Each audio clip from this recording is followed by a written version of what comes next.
Você está escutando o Cealicast, um espaço de debate sobre alfabetização, leitura e escrita.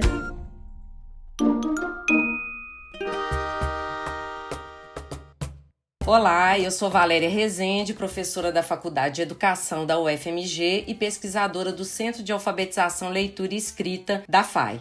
Hoje nós vamos conversar sobre a alfabetização de crianças em tempos de isolamento social. Vamos dialogar sobre os desafios e soluções encontradas pelas professoras alfabetizadoras das redes públicas de Belo Horizonte com relação ao ensino remoto. Para essa reflexão, vamos conversar com três professoras: Cecília Alvarenga, Simone Pereira e Fúvia Bertoldo. Sejam bem-vindas, agradeço a participação e disponibilidade de vocês, tenho certeza que será um ótimo diálogo.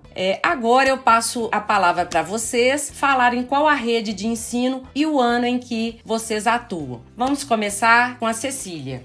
Olá, é um prazer estar aqui com vocês. Meu nome é Cecília Alvarenga, trabalho na rede pública estadual há 21 anos e na rede pública municipal há 15 anos. Vou falar com vocês da rede pública estadual. Trabalho com o primeiro ano do ensino fundamental, crianças com 6 anos. Simone. Olá, é um prazer estar aqui. Eu sou professora de segundo ano da rede municipal e estadual e hoje vou partilhar um pouquinho da minha prática no ensino remoto da rede estadual. Professora Fúvia. É muito bom estar aqui podendo partilhar com vocês. Eu estou há 15 anos na rede municipal de Belo Horizonte.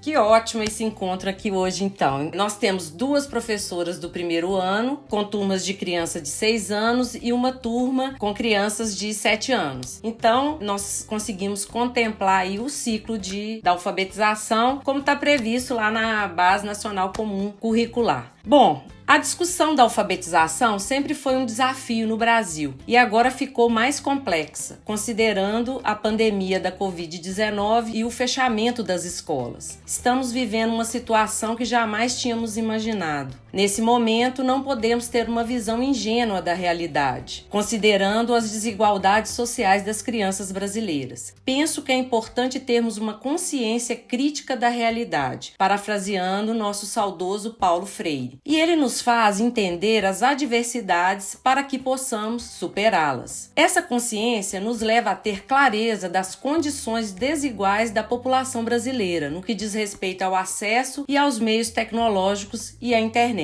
Outro ponto é que as professoras alfabetizadoras tomam a liberdade de usar o gênero feminino porque são predominantemente mulheres e também enfrentam questões advindas da dupla jornada, como a dificuldade de conciliar as atividades domésticas com as profissionais e de acompanhar e apoiar os estudos dos filhos em idade escolar. Estamos diante de uma sobrecarga aí de trabalho, Feita essa contextualização e tendo esses fatores como pano de fundo, vamos direcionar nosso diálogo e debate aqui hoje para as questões pedagógicas. Então, vamos começar com a primeira pergunta, que está relacionada com o tema da organização da prática pedagógica para o ensino remoto em turmas de alfabetização. Então, eu gostaria que vocês falassem um pouco sobre como tem sido feito o planejamento das aulas. Como que você tem feito o planejamento, Cecília?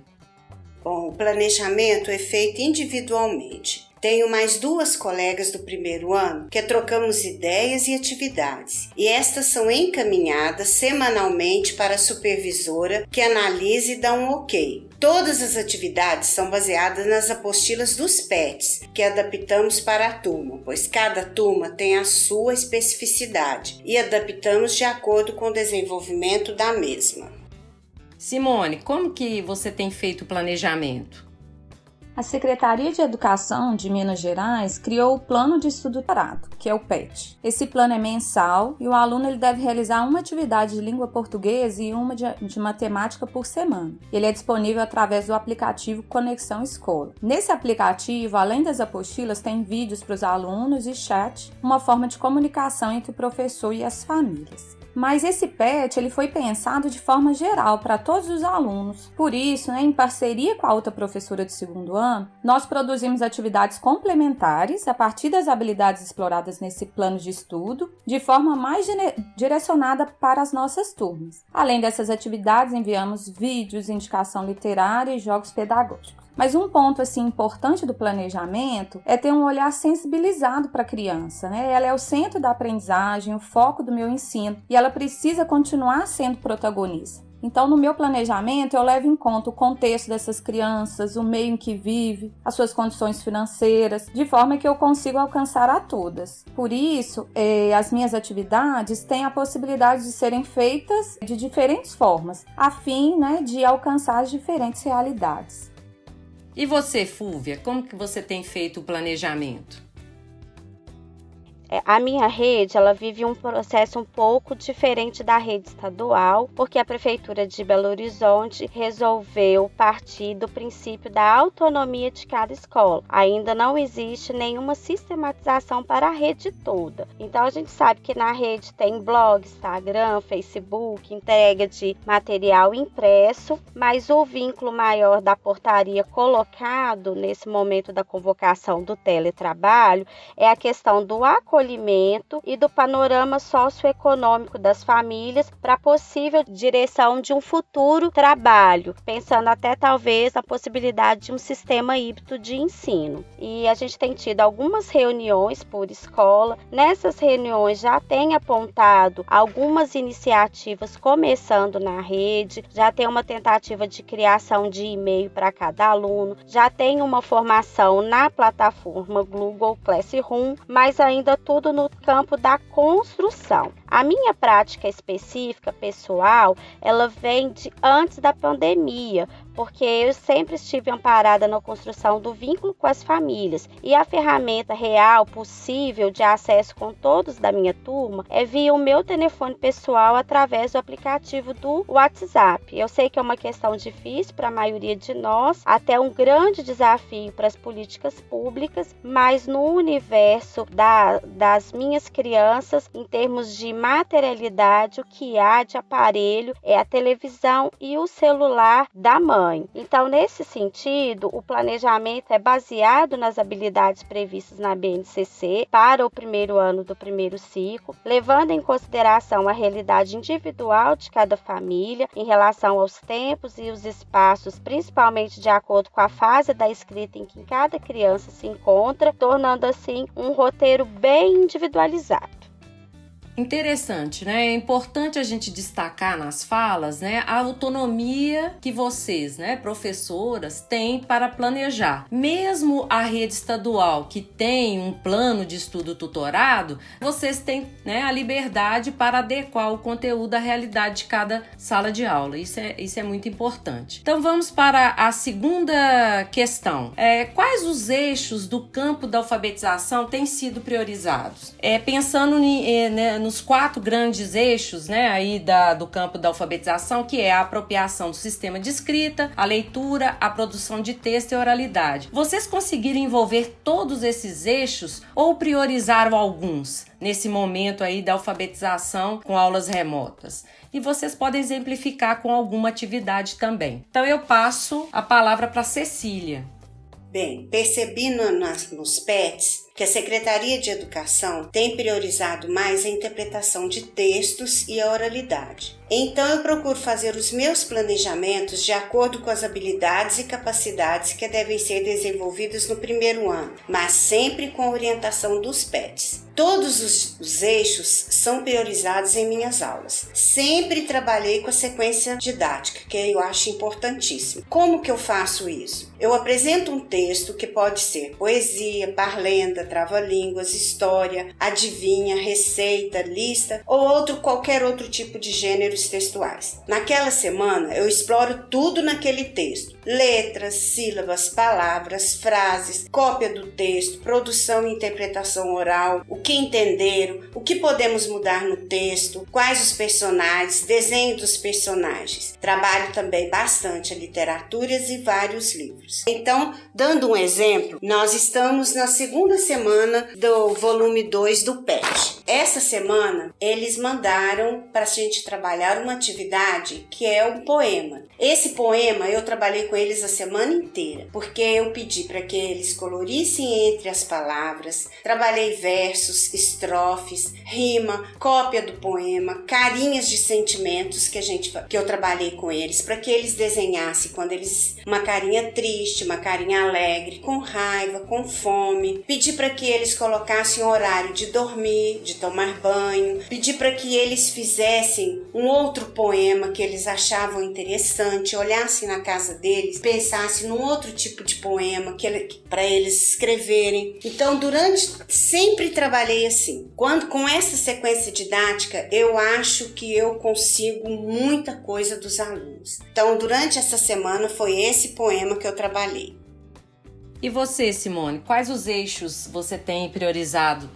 Sabendo que a turma tem diferentes ritmos de aprendizagem, eu organizo meu planejamento de forma que eu exploro habilidades dos diversos eixos de alfabetização. Então, na apropriação do sistema de escrita alfabética, eu produzo atividades que envolvem reflexão, de aspectos fonológicos, exploro de diversas maneiras, entre elas, através de jogos de palavras, textos poéticos, a tradição oral. Então, além de eu trabalhar a leitura, interpretação e oralidade, eu exploro a análise de sílabas, rimas, aliteração, sempre contextualizando, com algum texto escolhido para aquela semana. O alfabeto móvel também é uma opção didática, então eles construíram com tampinhas de garrafa e eu sempre utilizo antes do registro escrito. Então, com ele eu consigo que as crianças reflitam sobre as palavras, percebam sílabas iguais, formem novas palavras, a partir da substituição ou exclusão de sílabas, produzam rimas, entre outras possibilidades.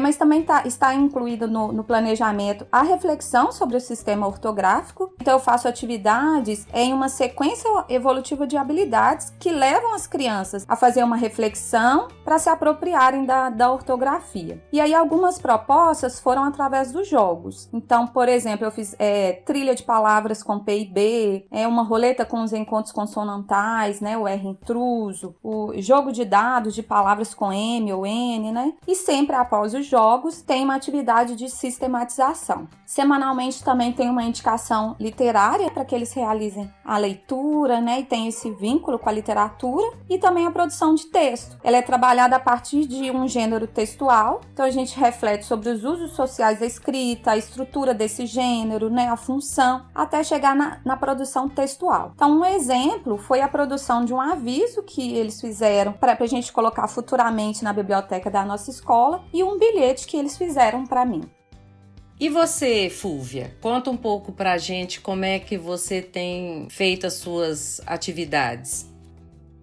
Ao longo da semana, há uma preocupação de contemplar todos os eixos. Alguns nós usamos a estratégia de uma ordem mais coletiva, tentando lidar com todas as crianças, como a oralidade, e outros a gente vai trabalhando mais na questão individual. Na oralidade, nós partimos do gênero entrevista, uma criança é selecionada, todos os outros colegas têm a oportunidade de gravar um pequeno vídeo, com uma pergunta, uma curiosidade, até mesmo um recadinho para matar a saudade e estreitar os vínculos. Eu faço esse papel de ponte, de receber, de filtrar, de editar e de enviar novamente. Então, eu envio essa entrevista já no formato, com as perguntas e as respostas gravadas para todas as crianças. E aqui há uma coisa maravilhosa, linda acontecendo nesse processo do envolvimento da família, porque a gente percebe o preparo, o improviso de cenário, microfone, penteado,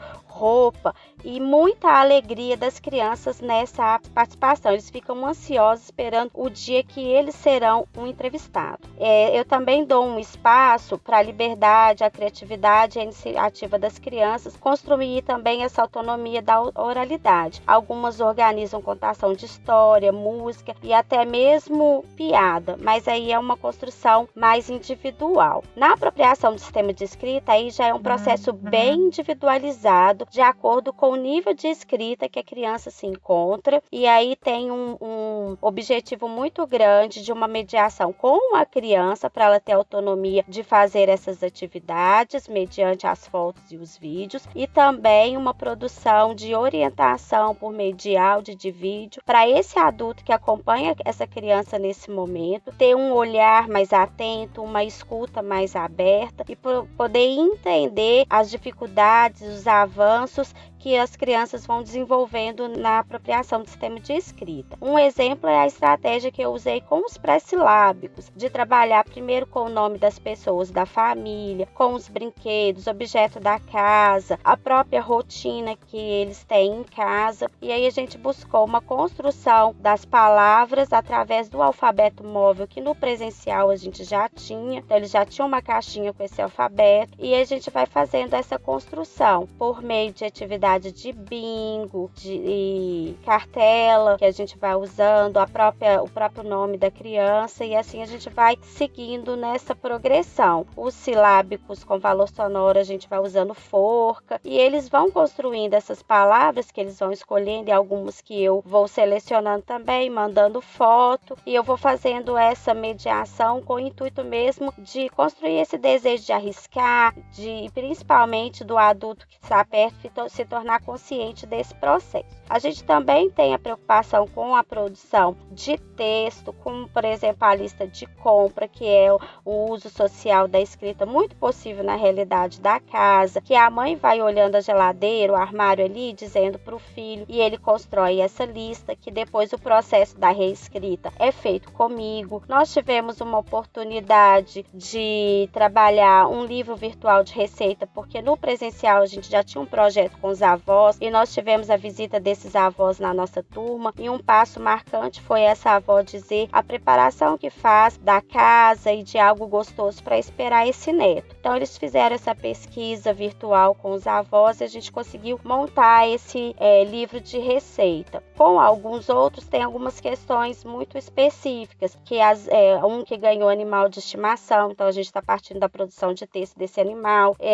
Tem um também que está com problema de peso, então nós estamos partindo uma construção de cardápio, e assim vai com algumas questões que aparecem também, as questões emocionais. Tem um aluno que foi ficar com a avó no interior porque a mãe é da área de saúde, então ele está esse tempo todo em outra cidade com essa avó, então a construção com ele vai a partir das emoções, e assim nós vamos trabalhando. E a questão da interpretação, eu vou usando muito dos recursos possíveis que o YouTube traz pra gente nessa questão da construção, da prevenção, da Covid, dessa relação com esse avô agora, como que pode ser a construção dessa relação com o avô que já não pode mais sendo presencial. E também, apesar de não ser um eixo específico, a gente também tem uma preocupação grande com a consciência fonológica, com as rimas, né? E aí a gente vai estabelecendo um trabalho também mais coletivo com a consciência fonológica.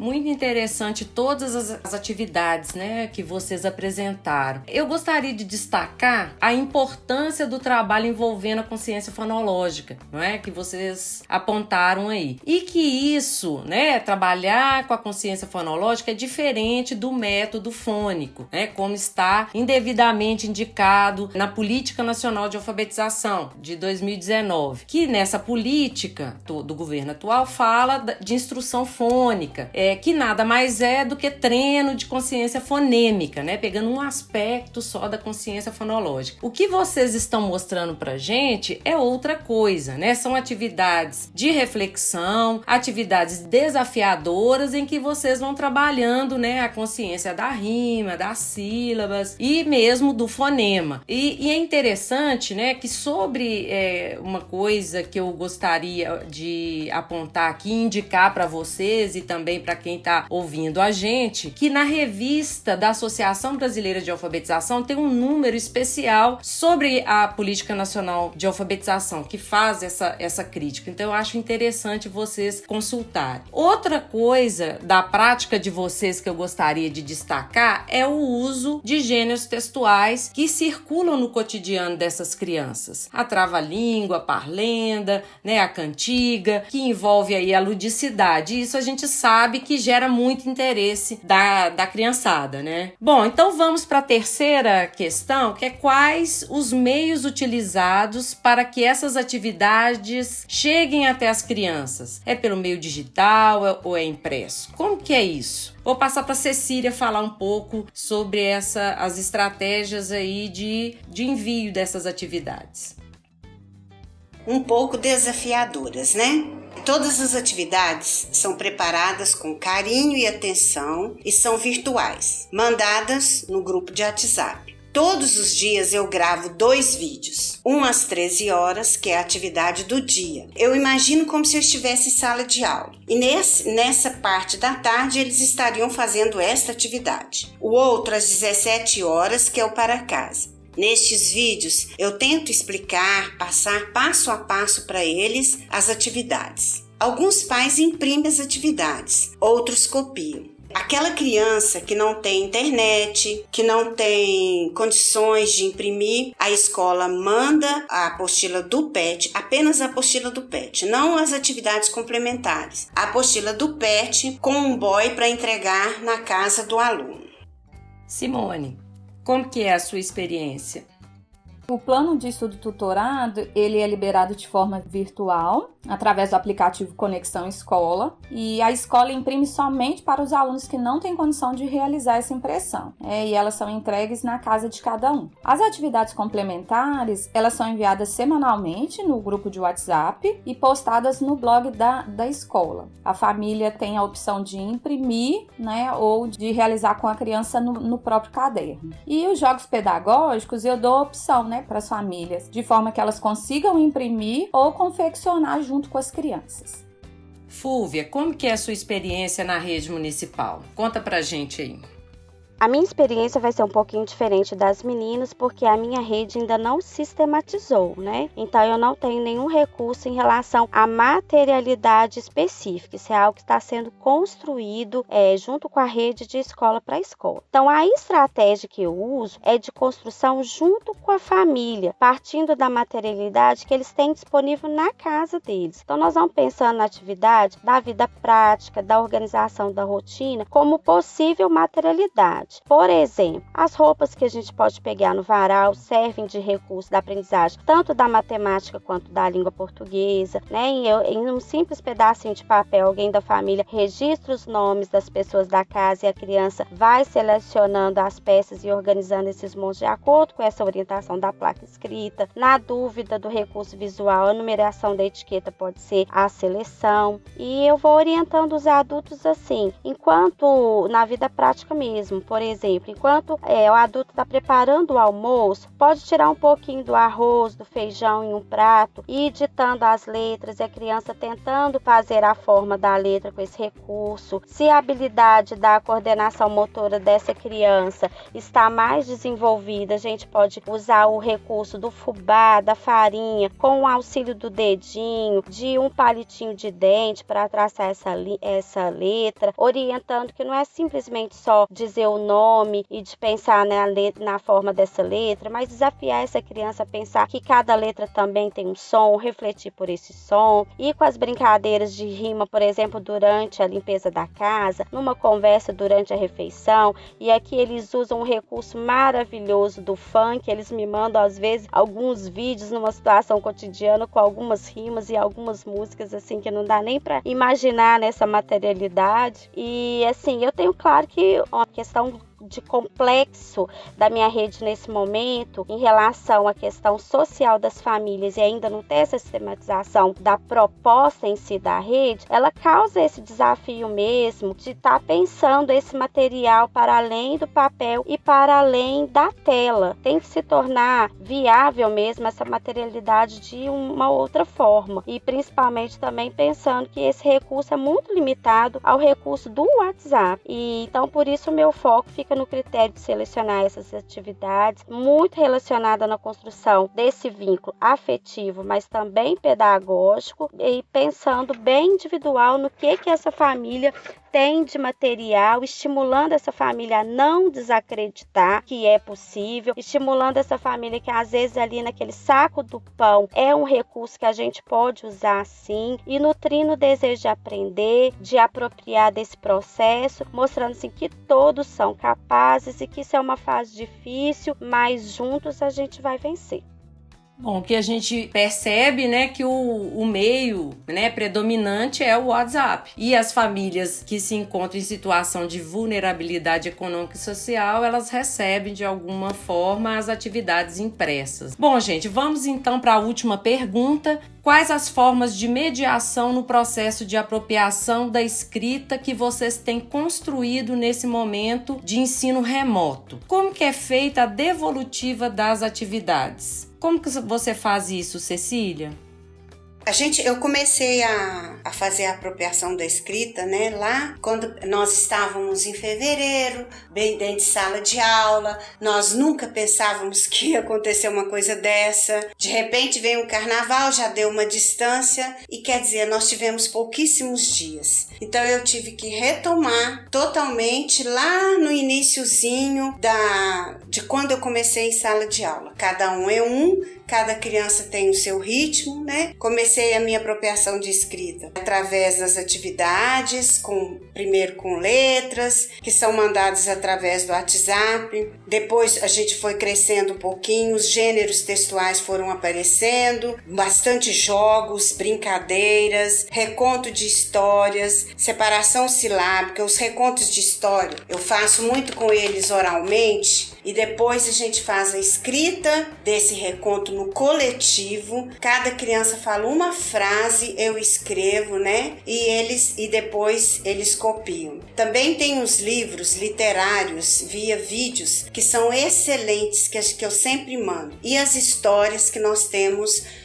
sempre eu conto histórias com eles. Então, é esse tipo que eu fiz como apropriação da escrita com eles. A devolutiva das atividades, ela é feita praticamente o dia todo, através de vídeos e fotos. Como a maioria das mães trabalham, né, tem que sair de casa na parte da tarde, não tem como fazer as atividades com o filho. Só faz no dia seguinte, ou de manhã, ou à noite, então sem problema. Nesse aspecto, eu sou muito flexível com o horário, para que eu obtenha o maior sucesso com as crianças, pois elas dependem do acompanhamento de um adulto, que muitas vezes não são os pais, são os irmãos mais velhos, são tios, muitos são avós. Então, essa é a devolutiva que eu tenho. Todos os dias, vários, é uma maneira que eu tenho de garantir a presença deles todos os dias. E aquela criança que ficou 2 dias sem participar, eu vou no privado, quero saber o que aconteceu,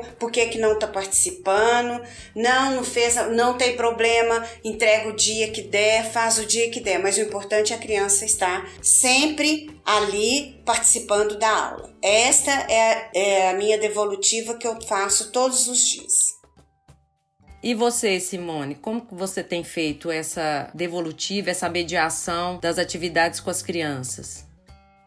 A devolutiva ocorre, né, através do grupo de WhatsApp da turma. Então, esse grupo permite uma parceria entre família e escola, né? A gente caminhar junto com os mesmos objetivos. Elas são através de fotos, vídeos e áudios, né? E a família, ela fica livre para enviar ou no grupo ou no particular, né? Da forma que eles se sentirem melhor. E a partir dessas devolutivas, eu vou percebendo os avanços, as necessidades de cada criança. E assim eu vou mediando processo. De 13 às 15 horas eu fico disponível para dar informações, né, atender as demandas da criança e estreitar esses laços com os pais para que juntos a gente consiga realizar, né, cada um no seu papel, realizando o seu papel, o ensino remoto. E nesse horário também eu dou assessoria a um grupo de crianças que necessitam, né, de uma retomada na consolidação de habilidades iniciais da alfabetização. Então, para esse grupo específico também, né, eu caminho bem próximo deles, no particular, enviando vídeos e atividades, né, para que a gente possa conseguir avançar aí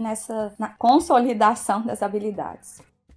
E você, Fúvia, quais as suas considerações com relação a esse tema? É muito parecido com o que minhas colegas já disseram. A mediação, essa devolutiva, ela é realizada com os recursos do WhatsApp. A única diferença é que eu não tenho um grupo, eu trato todas as questões, cada uma no privado, e o que é preciso retornar, eu faço o retorno para cada um. Você nessa ponte, né, igual eu já tinha falado antes, de mediação e também de filtro, porque às vezes o grupo traz algumas questões que deixam alguns mais inibidos, né? A gente sabe como que às vezes tem a construção desse grupo. Então eu priorizo o individual, e aí essas devolutivas vem de foto, vem de áudio, vem de vídeo. Às vezes agora o WhatsApp nos dá mesmo que limitada, uma construção de vídeo chamada com um número maior de participantes. Então às vezes eu faço 3 crianças de uma vez, e assim a gente vai indo, porque é um recurso que eu vou usando as minhas filhas também de cobaia, porque eu tenho 3 crianças pequenas, também vivendo um pouco desse processo de alfabetização, então elas acabam sendo recurso também nessa mediação. E eu tenho crianças que me dão devolutivas diárias e outras dependendo das atividades da mãe, como a Cecília bem já disse, e esse recurso muito limitado só ao celular da mãe, às vezes dá um retorno 1 vez, 2 vezes por semana. Mas isso não me traz nenhuma angústia, nenhuma ansiedade não, porque no processo de alfabetização presencial a gente sabe que a construção da base alfabética ela não está garantida para todas as crianças instantaneamente, com os mesmos recursos, todos avançando ao mesmo tempo. Nós sabemos que esse processo tem vários atravessamentos para além da relação professor-aluno-atividade. A minha luta mesmo, que é uma luta diária, incessante, é pelo acesso, mas pelo acesso da empatia, do afeto, do desejo que precisa acontecer nesse vínculo, que é um vínculo afetivo, mas também um vínculo pedagógico, da família com a escola, muito baseado na escuta, porque eu penso assim, às vezes tem mãe que me procura para um desabafo, para falar que não deu conta de fazer, para falar que não está dando conta de acompanhar essa criança como ela queria. E eu escuto e acolho com o maior prazer, porque eu penso assim que também é uma forma de mediar. Quando a gente acolhe essa mãe, às vezes muito nervosa, muito cansada, e você tem essa escuta, talvez você não está desenvolvendo uma habilidade específica da alfabetização, mas você está livrando ali aquela criança até mesmo de uma violência verbal, de uma violência física. Então acaba que nesse processo desse isolamento social, nós também acabamos tendo esse papel também. E aí eu vou construindo esse processo com um lema que eu já tenho, que é um lema de vida mesmo, que o nome do aluno que entra na minha lista é um ser humano que entra na minha vida, e nesse momento de isolamento eu escolhi verdadeiramente tentar cuidar do outro e dar o meu máximo, apesar dos nossos desafios ser imensos. Isso mesmo. Bem, estamos chegando ao fim desse rico diálogo e para fechar eu gostaria de enfatizar alguns princípios convergentes das práticas da Cecília, da Simone e da Fúvia. O primeiro diz respeito à importância de manter o vínculo com as crianças. Isso mostra a relevância do papel social da escola que ultrapassa a mera transmissão de conhecimento. Outro princípio é o de não acentuar ainda mais as desigualdades e construir estratégias para não deixar nenhuma criança para trás, né? Vocês bem exemplificaram, né? Entregar atividade impressa para aquela família que não tem WhatsApp, que não tem internet, disponibilidade para atender aos pais em horários flexíveis, não é? Então vocês apresentaram várias estratégias. Outro ponto diz respeito à capacidade de vocês na definição dos objetivos de aprendizagem, a partir dos 4 eixos aí do campo da alfabetização. Conhecer também cada criança, suas hipóteses de escrita, elaborando atividades que garantam uma certa autonomia da criança na sua realização. E tendo sempre como desafio constante os modos de mediação no processo de apropriação da escrita. Nessa linha, a perspectiva socio-interacionista mostra que a criança aprende a interação com o objeto de conhecimento, no caso, a escrita, em que ela levanta hipóteses, contrasta, reflete, duvida, entra em conflito e reinventa o sistema de escrita até compreender o princípio alfabético e a ortografia. No caso aqui, a Simone tem como como já a turma dela está no 2º ano, ela já trabalha, né, com essas estratégias envolvendo aí a sistematização da ortografia. E também considerando que a criança aprende em interação constante com os usos e funções sociais da escrita, que são ricos de significados culturais e que são veiculados em sua vida cotidiana, junto aos seus familiares, comunidade, mídias e redes sociais, que é o letramento. Por fim, ficou evidente que vocês, professoras alfabetizadoras, são as responsáveis por orientar e mediar o processo de alfabetização. Não é possível delegar essa responsabilidade para a família. A família é coadjuvante e a professora, a protagonista. Bom, gente, foi muito bom estar aqui hoje conversando com vocês, né? Ouvir as experiências de vocês. Notei o cuidado na organização das atividades, mantendo as crianças engajadas na aprendizagem da escrita, lançando mão de avaliações processuais, diárias, né, individuais, com flexibilização do conteúdo a ser ensinado e, é claro, com muita empatia. Foi muito bom conversar com vocês, espero que vocês também tenham gostado. Eu passo então para vocês para as considerações finais e a despedida. Bom, uma coisa que está muito clara para mim, que está ficando e que eu vejo nitidamente, é que a família ficou mais próxima. Nesta pandemia, onde tudo é novo, diferente e estranho, tivemos que nos adaptarmos para que pudéssemos levar para dentro das casas dos nossos alunos aquilo que fazíamos em sala de aula. Pelo menos tentar amenizar um pouco este distanciamento, através de videoaulas, das brincadeiras e dos áudios de carinho e agradecimento que recebo todos os dias dos meus alunos e tento retribuir da mesma forma. Muito obrigada, foi muito bom estar aqui com todas vocês. Eu também agradeço, né, por essa oportunidade. Foi um diálogo muito enriquecedor. Esse momento tem sido novo para todos nós, né? E hoje a gente pôde ouvir as colegas, aprender um pouquinho mais e também agregar na nossa prática, para que a gente possa a cada dia construir e melhorar esse ensino em prol das nossas crianças.